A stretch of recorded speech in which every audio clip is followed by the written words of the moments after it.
The brown rose. Once upon a time, there was a rose that was very brown of a beautiful look. The only one disappointment was that the rose grew next to an ugly cactus. Every day, the rose would insult the cactus on his look, but the cactus stayed quiet.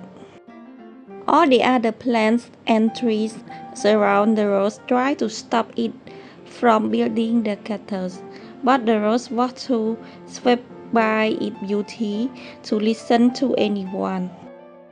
Spring passed, summer came.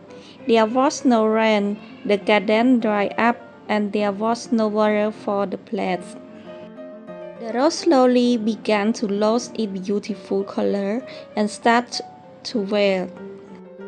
Saw the sparrow that it break into the cactus and drank water from it. The rose felt ashamed to ask for help from the cactus, but finally it did ask.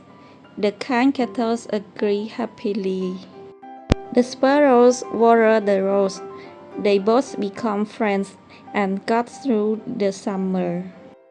Moral of the story: never judge anyone by their appearance.